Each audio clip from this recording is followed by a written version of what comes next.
kabajamtoota fi hordoftoota lammii miidiyaa nageenya keenya bakka hojjetanitti sinara qabu jechaa kun qophii addaatii torbaanitti guyyaa lama qophii kan sinneessuun ta'a.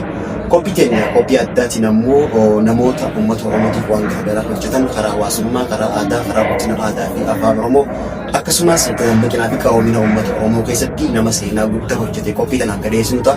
Qophiin keenya addaa irraa ammoo argamee jiru biiroo kitaaba Maamar Rashad Abdulleeti. Akkasumatti egaa qophii keenya tanaan har'a kadheessinu keessaafuu Sheek Maamar Rashad Abdullee seenaa uummata Oromoo, dammaqina uummata Oromoo, jalqabbii qubee afaan Oromoo keessatti maal fakkaatanii akkamitti eegalan ka jiru ilma isaanii Khaalid Maamar Rashad biratti argamnee ka jirru. Asumaan Khaalid Maamar Rashad egaa seenaa jalqabbii seenaa qubee afaan Oromoo akkasumallee dammaqina uummata Oromootiif Sheek Maamar Rashad Abdullee gaafa lubbuun jiran hojiilee seenaa gurguddoo isaan hojjetan waan tokko tokko odeeffannee kan isin biraan geenyu ta'a. Lammii miidiyaa namoota hedduu biratti dhaqqabuuf chaanala lammii miidiyaa subscribe share gochuu hin dagatinaa isiniin jecha kallattumaan gaa Khaalid Maamar Rashad waan tokko tokko kan isin biraan geenyu ta'a. Amma kallattumaan karaa Khaalid Maamar Rashad isin dabarsa. Mee Khaalid har'a kan dhufneef waan tokko tokko keessaafuu jalqabbii qubee afaan Oromoo jalqabsiisee kitaabilee Sheek Maamar Rashad Abdullee dalagan walumaa gala hojiilee seenaa Sheek Maamar Rashad Abdullee gaafa nuti jiran dalaganii fi hojiileen isaan dalagan sun maal fakkaata kan jiru irratti haasa'uu deemna. Kutaafuu meeqaa daawwattoota keenya tokko tokko wajjin ni beekamu namoonni hedduunis nu beekanii. Duraan dursee galatooma agartee mana kitaaba Dr. Abdullee keessanii as dhuftanii waa'ee seenaa isaa qorachuu kana hedduun itti gammadaa hedduun gartee galatooma isiniin jaa. Kanaaf gartee seenaa guddisuun seenaa uummata Oromooti. Dr. Abdullee uummata Oromooti. Egaa Maamar Rashad Abdullee gaa keessaa fudhaloonni amma jirus ta'e kadabrees ta'e hagaraa dhufus gaa haga qubeen afaan Oromoo jirtutti haga hojiileen seenaa Maamar Rashad Abdullee dalagan jirtutti Sheek Maamar Rashad dhaloota amma jiru gaa dhaloonni nuti duubaan dhufu jenereeshin hedduutu duubaan dhufu jira.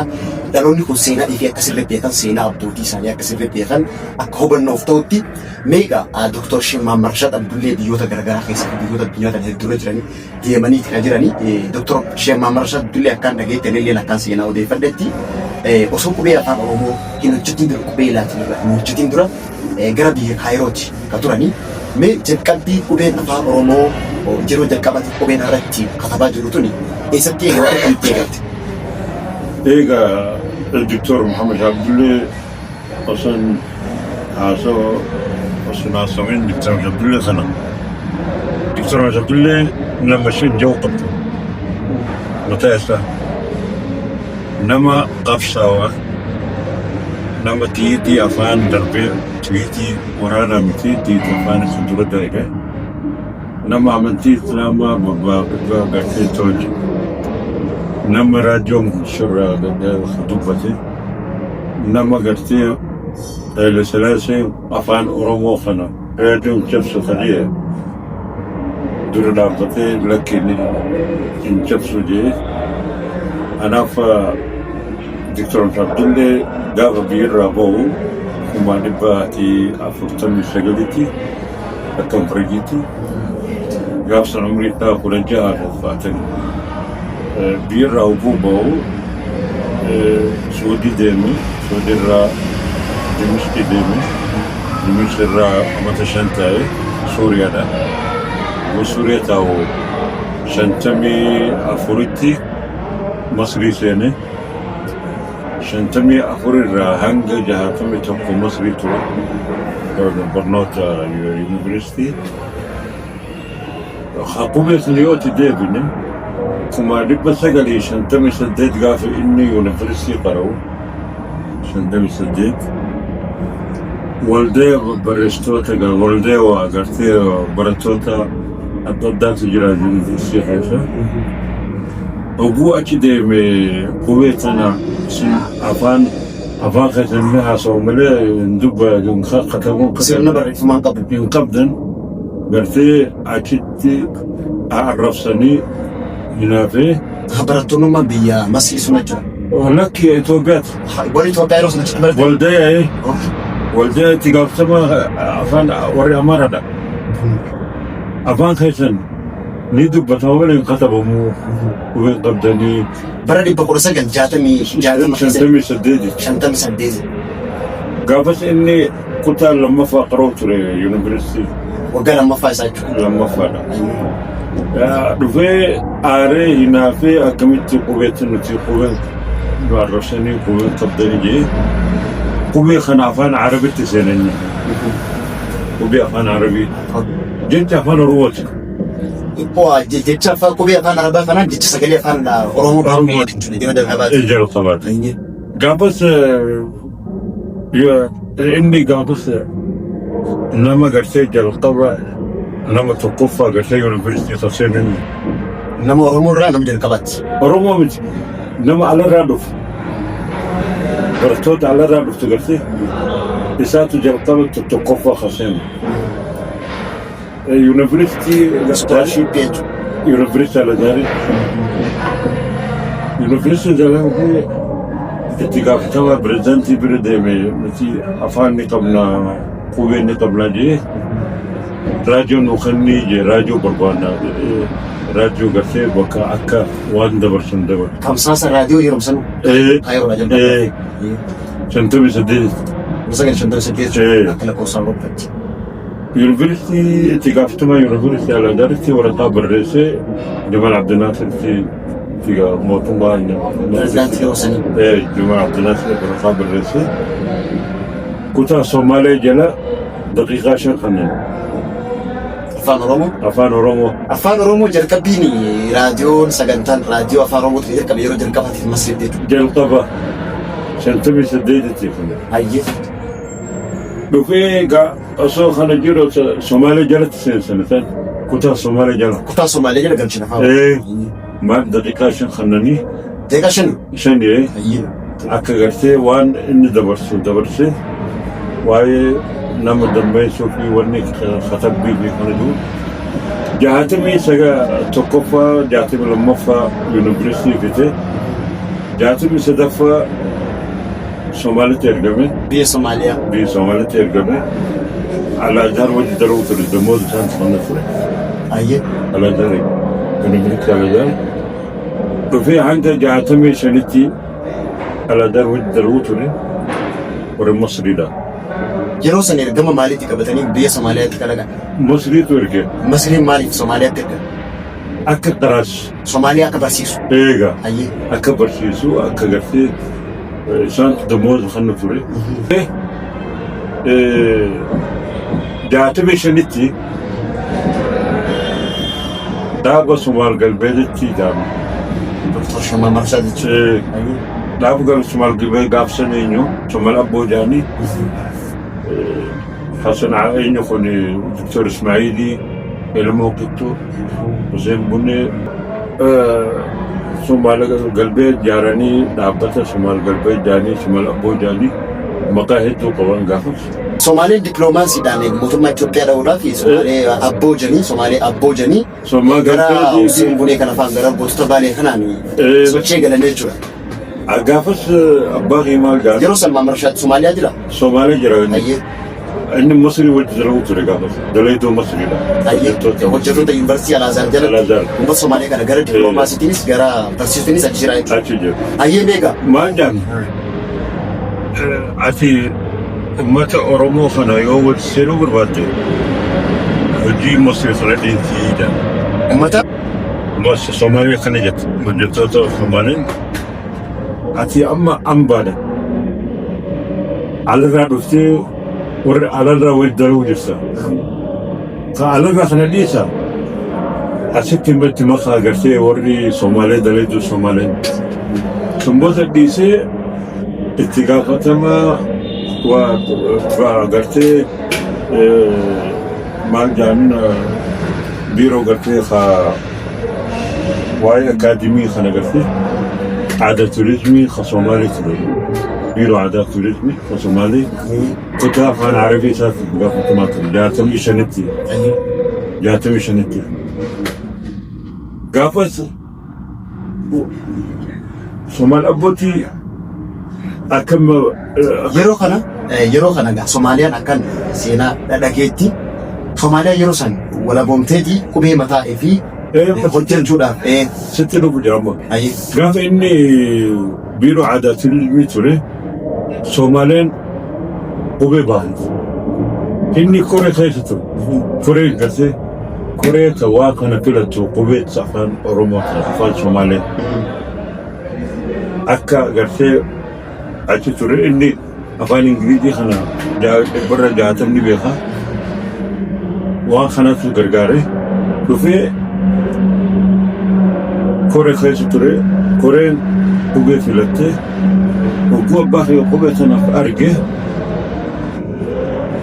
kana yaadata qubee Oromoo sanaaf. Oromootis hojjetamuu akka dandeessu. Bakka wal dhaban bakka lamaatti wal dhaban. Qubee ta'a kana ta'a kun afaan Somaalee biratti haa. Gartee Somaalee biratti haa. Ja'a kun afaan Somaalee biratti ceeniidha. Ceeni. Afaan Somaalee caadha. Afaan Oromoo ca'a. Gartee amma abdii jedhan. Caan barreessa. Caan barreessa. Caa afaan Oromootiin abdii barreessuudhaaf caa kaa'ame. Amma nuti maali caa jenna. Isaan caadha. Abdii caadha qubee caa. Hogguu kana arge qubee furaa afaan Oromoo kana jalqabe. Achumatti.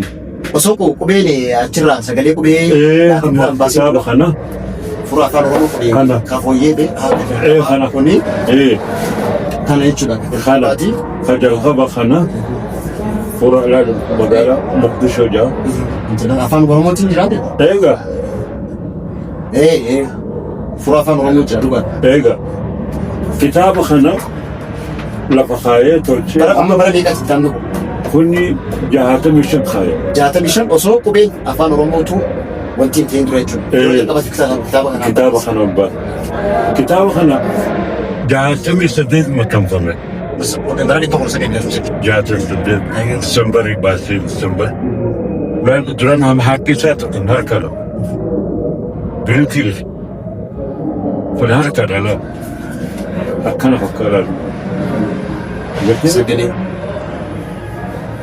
Amma kun harka isaa.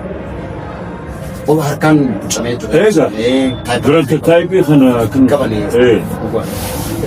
Dhufee qubee sana baase. 68. Amma kitaaba kana ittiin hojjetee deebee san booda qubee tartiibessee jira. Sirrii. Raadiyoo Moqdishorraa 65 banne. Bara 1965. 65. Osoo kitaaba kana wanti waliin dura achuma. Itti wadhi.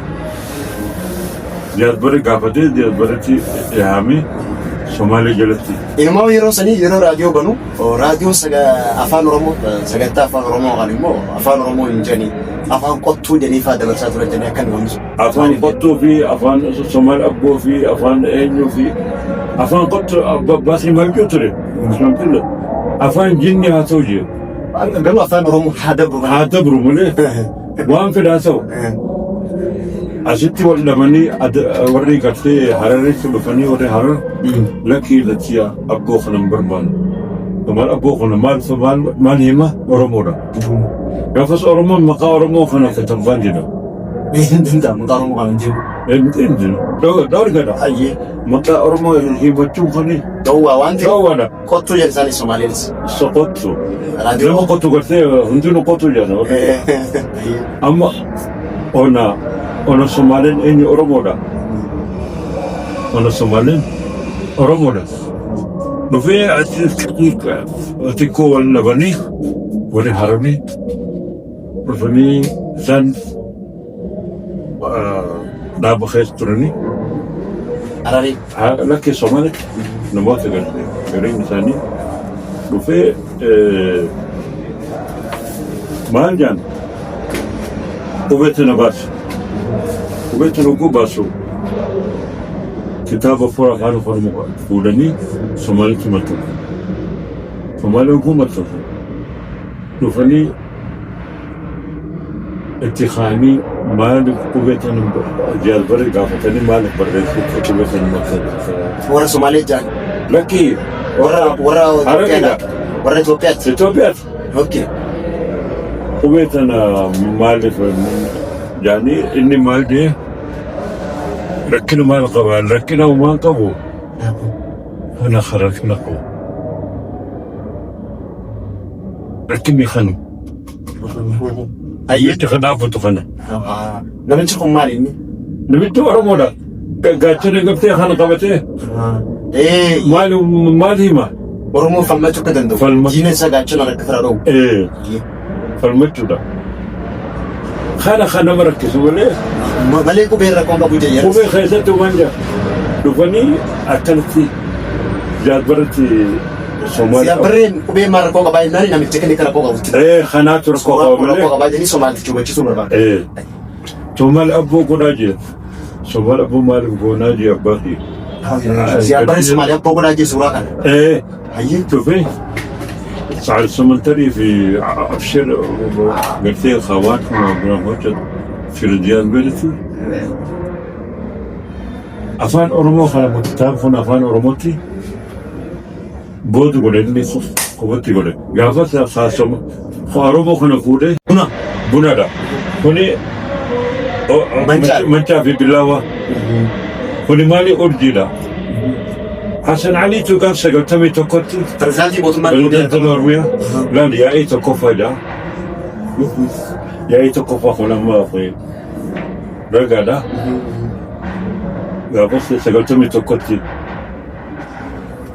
سقطتمي تقطي بكر كوسا وقتي بعد بوكس سقطتمي تكافا موتمان شلون سقطيو على ذاك فوي سنيتو داستاساس إنسان تبي لا تيجي قالوا هلون أكون جرت تيجي هلون كجرتي وني فوي ودا في منطقة خنا فلاني وسمعت خنا فلاني أودا في الخيال أودا مالي قومة رموت قومة رموت هاتو في مالي قالوا منطقة في بني بقول لي ورجي بقول لي كن عاد هرجي وان يفسو عاد هرجي برمو يروح سنتي لا بيشا ورانا قدر سي كابتن منطقة سيفي ولا كنا كابتن سيري ورجيو أرجنتيني قدر شنني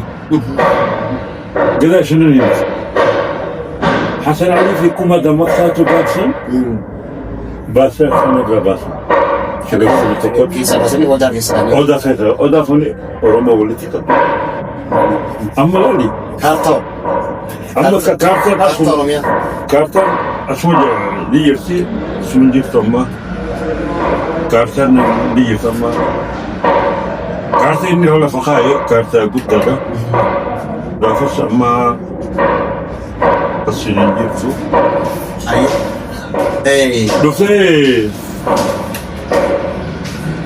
نما قتة سرباتني سرباتي دابا سمال أجاب دابا أولئك سمال دوس أولئك نموت طه عبدي نموت قرشي هذا ديما نقول فنداني إنه خان دكتور تادسا إنه فكر نمشند فني أتيت أدم اسمه أولك جوتر يا أورمو ليبريشن فرونت أورمو ليبريشن فرونت كندا برا بقول سجن تربات متي قافل لولي سومالي في توبتي أما برا كوني برا موتومان على سنداسي بويتي قافل لولي سومالي في توبتي أيامي دوبتي سنديمس أما فني وبين كوني يوم كان فرقمي تجتمع بين لوني أما كبرت جوني أما لا خارف نص يوم الكباتي لا دوبتي عندي قافل سوما أبانا ما أورمو ليبريشن فرونت أولك خنا السودان الرقص السودان الرقص يصير وقوس السودان الرقص لما شني لطاها عبدي في نموت خنا قافص رفلي وبيت باقي لقاني وبيت أنا كنني بربان ناجا وريرو سني كوبيت أنا أقدر أبتس بوتاني كعبدي با طا عبدي في نموت قرتي جا نموت سوالين جراني كوبيت نموت سوالين جراني قرر أدابني برباديتو سوماليت رفلي فني ترباتمي سديدا خنا ترباتمي سديدتي كما في المستقبل سديدتي سومالي رابي أمني بيرو تفهمي أيوة يا إثيوبيا خنا أريم جالبرت إذا بريت وين ورا باوتري أباو أريم خا أولك فدان ولف ثريت توبيتي بنوري أولك هو بو أريم خرج سوداني سنة وقول سوداني سنة وصل سوداني سنة qubee sana filatan baaqii wajji ta'anii qubee san lalama bakka qubee abaa sana bakka wal dhaban qubee taa fi xaaratti amma gaafas wal dhabanii qubee ta'a kana akkami goonaa jabbaahi talayaa khatibu tattaa jetta walatti akkama maal jetta wal ta'anii kitaaba furaa afaan oromoo kana khadura maxxanfame kana fuudhanii biyyatti galu. Warra Abaawudha. Abaawudha. Hayyee. Gaafas taa'abdii fi namoota biyyatti galchan barsiisu turan. Fuudhanii qubee asirratti seegalu. Isaan gaafas maal jedhan qubee san nutti godhee Abaawonni gaafas somala godha. Garuu qubee caa qofa fooyyisanii. Qubeen tanuma Dr. Omar Abdullee faan hojjetanii garuu Abaawonni xaasan gara taatti fooyyisanii jechuudha. Qubee xaa kana xalayaa yoo jette xaa khatabda walattii khatabda. Xalayaa. Wanni sana dhufanii qubee kana dho'isatti Somaalee shan fudhan karaa lolatti afaan barsuuf ture bahuuf osoo akkana deemanii 91tti Oromoon namoota gartee iddoo hin jaaramte qubee sana filatanii nama bara qubee fi afaan isaaniitii fi alaabaa isaanii godhatanii Hasan Aliitu abbaa keetti bilbilee qubee sanaa fi qubee ta'ee fidanii jirti. Machaa fi balaawa kana maali jechaa sana fi dachaa sana qabdu. Qubeen mamarsaa faatoo. Qubee dachaa jirtu. Ni qabdi. Taayilee fiidaa. Taayilee fiidaa qubee dachaa hin jiru. Ni qabdu. Qubeen taayilee fiidaa kun qubee biraati moo isuma kana? Isumatti amma qubee chaa yoo jette sii khatabee gubbarra hariisaa godha dachaadha. Daalamma qubee lama kuni Sandra Morino Fatori. Lama dachaa miti. Inni amma wanti akkaataan qubee kun itti hojjetamuu barbaade qubee Morino kuni qubeen xaaliyaanii warra dhufe kuni qubee shaldaafaa yookaan immoo waan qabxii qabu jechuudha. Qubee takka qubee lamatti kan bifamuu danda'a. Qubee afaan Amaaraatti yookaan fidalli amma asirraa wanni qabu kuni waa'ee barsaa jechuudha wanti qubee qabu. Amma abbaa kee kana godhe. Qubee dachaa ta'e jira jechuudha. Isaan yeroo san dachaa kana uumma takka qabxiitti godhan jechuudha. Qabxiitti godhan. Garuu Dr. Sheikh Muhammad Abdullee qubee dachaa godhe jechuudha. Dachaa godhe. Asirraa. Warri kami. Quban murtootti qubee dachaa baasuudhaaf qabxiitti godhan. Qubuma afaan Oromoo Sheikh Muhammad Shafaan dalagan kanarratti qubee Moorinoo kana fakkeessanii qabxiitti godhan jechuudha. Qubee Moorinootti. Inni kun Moorinoo ta'ee waan biraan finne waan biraaf birin finne. Qubuma dachaa kanatti hojjechuuf yaali. La agartee amma koobii godhe koobii beestii godhe. Kan Moorinoo fidaas kaa'e. Kan Moorinoo fidee garuu qabxiitti godhe. Qabxiitti godhe kan Moorinoo qaba qabxiin qaba. Qubee Moorinoo kana jechuudha. Ni qabdi. Kana jechuudha. Ni qabdi. Qubee Moorinoo jalqabuma kanuma fakkaata jechuudha. Kanuma. Wanti jijjiirame jiru. Hin jiru. Kan Moorinoo ma kuma fi meesatti. Bara 1939 jechuudha. Eega. Qubeen isaanii bara sana jechuudha. Gabbara. Meega amma Dr. Sheikh Muhammad Abdullee hojiilee hedduu hojjetan keessaafuu qubee ofaanaa haafamanii malee alaabaa yeroo ammaa tana dhaloonni ittiin faaruu ittiin faarfatee bahu kaartaa Oromiyaa boca sii maal fakkaattu Oromiyaan akka biyya taate dhaloonni kun dammaqee akka qubeen baratu qubee mataa isaanii akka qabu raadiyoodhaan afaan Oromoo afaan raadiyoo akka ta'u gahee hedduu taphatan waa hedduu godhan san qofaan Sheikh Muhammad Abdullee walleelee albirraa fa'aa aadaa fi afaan Oromoo aartiin Oromoo illee akka guddattuuf walaloo jaalala biyyaa ibsan fa'aa kottu yaadiftuu xiyyaa fa'aa walaloo hedduu barreessanii jiran. Walaloo sadii barreessanii jirti. Walis. Bifti Oromootii agartee Oromiyaatti bilisummaa Oromiyaatti. Agartee waa hedduutu jira. San qofaa miti gaa walaloolee ijoollee Oromoo Jubaraan 1964 walaloo sana qopheessaa tures ni jira. Dokumentaarii suuraa viidiyoolee isaa waraabaman sagalee isaanii ni jirti. Ni jirti. Meeqa Khalid san qofaa miti. Yeroo ammaan tana Dr. Sheikh Muhammad Abdullee hojiilee san fakkaatan hojjetee dhaloota kanaaf gumaachee jira.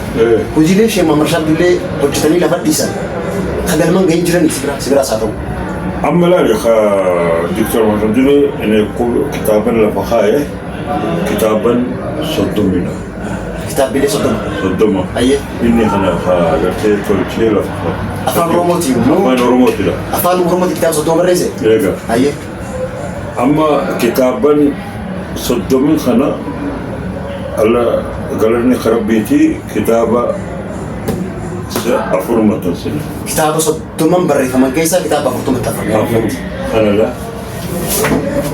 لا ما خنا إيش خنا في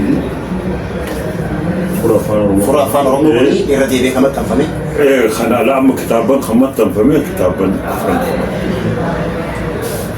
ملك كتاب دي دمي جها جنا مت فمي ما كتاب ليس واي مالي وجه الأبد كتاب دي دمي جها شنفا كتابة فيك قرآن خمت فمي أيه وأما سينا رمو سجرا واي أمن في سجرا واي برا أفان عربي بأفان رمو خنجرا قد يشنري بقرنو كأفان رمو واي دو سجرا ميجا كتابة أمت كوش سجرا أمت كوش أفان أفان صومالي أفان رومو أفان الفتفايج نموتا كان ثاني تقن عدا ثاني تقن سدين فالمال أمت كوش دان أيوه نمني جال قابا بريتي خطايا أمت كوش دا أمت حمير خنا قفي أفا أوري أمارا خنا حمير جاني يمن الرابو بنسان حمير يمن الرابو بني سنبودس توجد تطول سيمنت كيتشز جال قابا مني خطوري أمت كوش دا نعم فافريكا هنا نعم فافريكا. ثاني أفان سندن تقول بسم الله سلني بالله خلاص أنا يوم ما تناول فكاتا ميجا دكتور شما مرشد ليجاي كتاب لي سوتو ما دريسي سانكي ساجمت كتاب لي أفكو هم تفهمين كتاب أنا ميجا فان رومو جندر رئيسني أفان تروش كتابي بريتوني كتاب دي تمي هو خوالو تجرا أفان رومو جندر رئيسما أفان رومو ولا جو أيه كتاب ولا أفان رومو دا لا كنا ولا لو قلتي والله تدخل فان رومو فان رومو جندر قلتي مرشد ليها ولا لو قوتمتي خضران أترى دوشو تري أكل ولا لو تنال مثلا برميجا بريتوني راجع مبشرة دوشتي برادي تقول سكين جارمو سلاح تموتا ولا لو تنمر أمتا ولا لو تنمر ولا ما قلت كتابه ميجا فارمو بريتوني أتي صدمي أولي ده أفان روموتي أفان روبوت كنتو أفان روبوت أفان براديو كتاب بينا بيسوكم تنجلو أفان عربي فاني أفان رجي ميجا بريتوني تي كمالي أفان قوتي يقول أيه ميجا فيسافو دكتور شما مرشد ليجا نما أول ما بدأ لوت كنا فوجته نما تقو أكمل جل كبجني دكتور مرشد لي نما تقو جني وصول لي جل فاتا مثلا دكتور شما دون مثلا دكتور شما مرشد أبلتي مالن جتيات ودون مثلا أصود لك من المقايسة جتيات مال فاتا كاينتات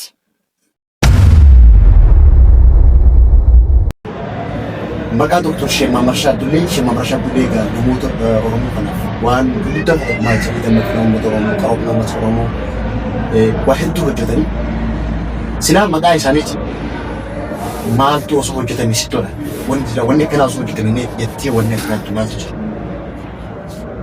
أنا دكتور عبد الله قاف إن الوجود قاف إن هذا ما جرو لم تكون النار كافس هذا ما خير أما تشنتاي أصول كوسة برتي خاو جنابتي يلقى فوق جنابتي باجا دوي باجا جنرال باجا دوي إسقرتي خاو أباخي وجنابتي هنقر كوسة هنقر سيف يعني سنبودا جونيتي سادو نجرا قالت لو كنا نساعدو في التفسير خلينا نقرأ خبير تزلاتي مطمئنة نور قادراني هيدي سادو جزء دي ساتو اتعاش أما 2020 خجان خنجرسي أبا كوليتي كافني أبا خيد كوسة قامتي dhaga'ee ani gaafas makkan ture 20 kanatti bilbileeti asrii sa'a boodaa gartee dhufuuf abbaa isaa sirraa fuudhanii hospitaala galche. 2020 gartee fi baachaa dabaleetti san booda fuudhee mana galche. San booda abbaa isaa Adaamatti deebi'ee harkaa fi miila kana sochoosu hin danda'u. Mana jira namni tokko kuma qabu mootummaa kuma qabu. Hawaasni kuma qabu akkanatti boo'u ture. Namichi tokko galtee sana gartee Obeen Khadaluu ture maqaan isaa Yaala gaafsan dhufee anaa dhufuu gartee anaatu yaame anaa dhufuu yaama gaafas sagantaan anaa dhufu yaamanii Yaala gaafsan oguu dhufu ni boo'e. Yaala jire. Boo'ee bakkanitti ammata shan ammata asfuudhaaf teessee sonum fufuu qomne maal bakkanatti fuudhee makiinaa fidanii hojii dhaynee gaafas ziyaaraa dhufeetin dhaynee wajjii TV Oromiyaa hojjetti waraabanii wartee gaafas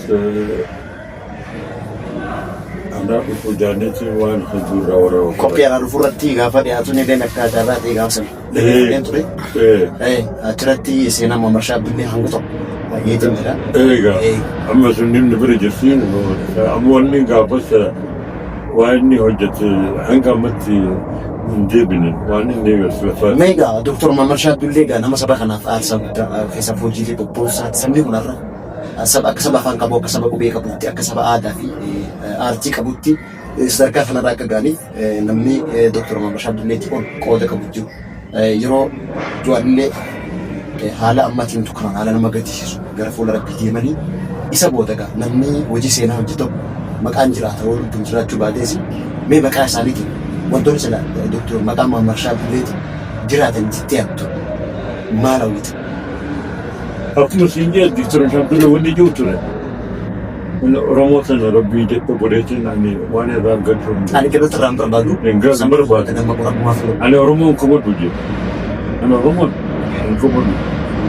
Ani rabbii jechuun godheeti. Nama tokko maal jennuita nama aangoo gaafa sun aangoo maal aangoo hojii qaba.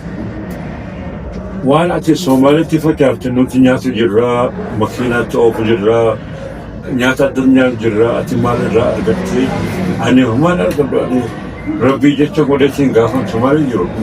Oromoon maqaa Oromoo kontorbaandiidha.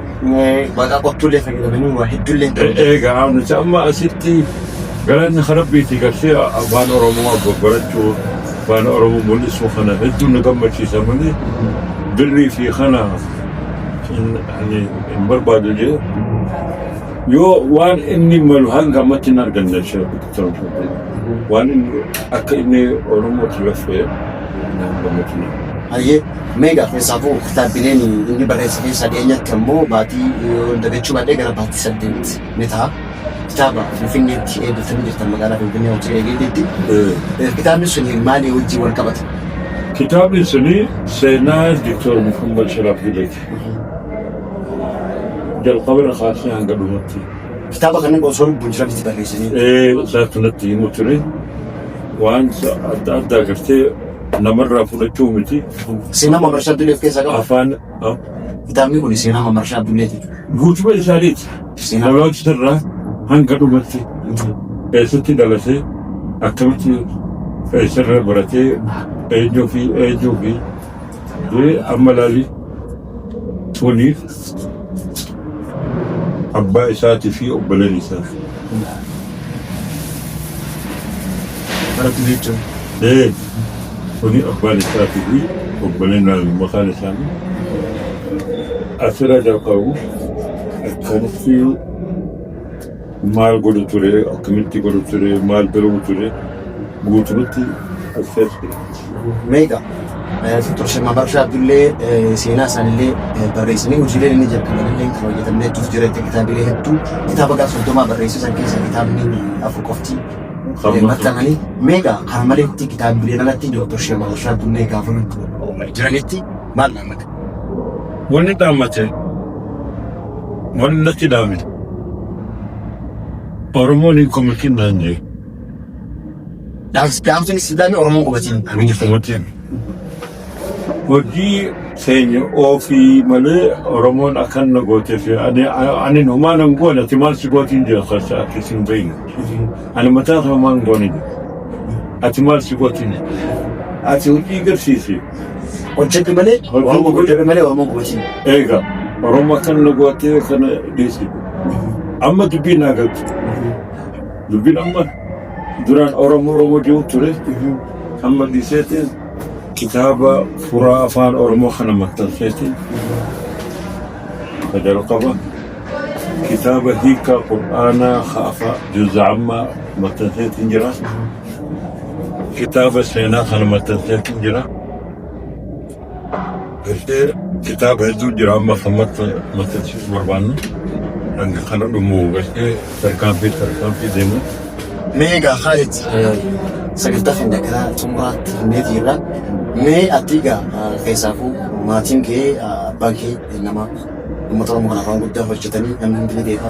Mee ati akka maatii nama Oromoo kanaaf waan guddaa hojjetee akka maatii nama Oromoo kanaaf jiraatee jireenya isaa Oromoo kanaaf jiraate tokkotti ani jireenya isheenaa. Wala jireenyi kun wanni maan fakkaatu. Ani Itoophiyaa tana ani itti dhalan ittiin guddanne. Amma tashan eegaaf galde namni tokko maalirra jirta kanaan jenna gadi dhageessi jirta kanaan jenna gadi maal goota maal godhu jirta maal si goona maal gartee si gargaarra gaafii guutumatti kan nu biran dhufne. Namnummaan hoggoree si ilaaluun jiru jechuudha. Eegaa. Jireenyi keessi yoo waan fakkaata. Jireenyi wanti hojii qabnu kana amma tarkannee amma kana malee waan biraan qabnu. Biiroo kanatti namni dhufee kitaabilee seenaa Rashad Dunnee taatoo kitaabola waa'ee Oromoo wajjin qabatu kitaaba hedduu barreessanii as keessaa kitaabonni maxxanfaman hedduu namni illee guutuudha. Mee kitaabuma kanallee namni fisiidha. Hanga amma eegaa as banne kuni baatii sadiidha. Baatii lama gahee jira. Eegaa mana kitaaba mukaafnee banne baatii sadii ammoo eegaa baatii lama ni gaha. Ayyee meegaa faawundeeshiniin Dr. Rashad Dunnee illee jalqabamee ture. Innis yoo marra isa rage. Dhiifama dubbate si deebisa. Nama galachuu jennu nama galchine galata hin galchine.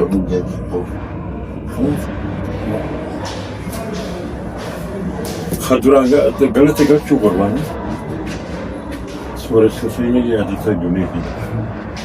Abbaa qabeenya kaampaanii biraati.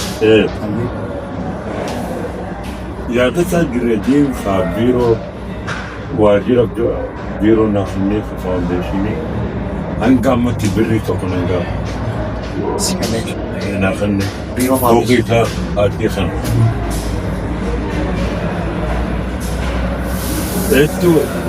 Dhaamsatu natti dhaame laakiin kana bira qolme wanni inni kitaaba kana isaa fudhate.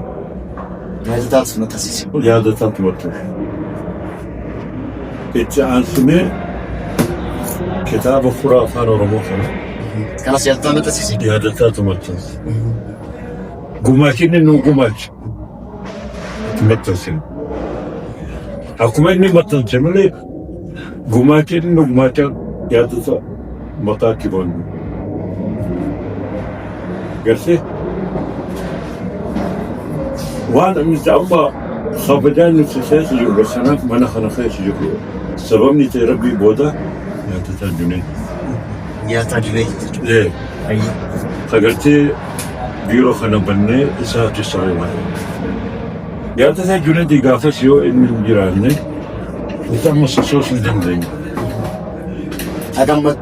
Hanga ammatti dhokataa malee ni dhokannaa malee olubbaani. Yaadata hortu naannee biiroo seenii aduu keessatti rooba keessatti na fuudhee mana naafanne. Ayyagamee faawundeeshinii eessarra gee faawundeeshinii eegata. Faawundeeshinii hanga ammatti umarra hin geenye maqaa faawundeeshinii kana kitaaba kana maxxanse.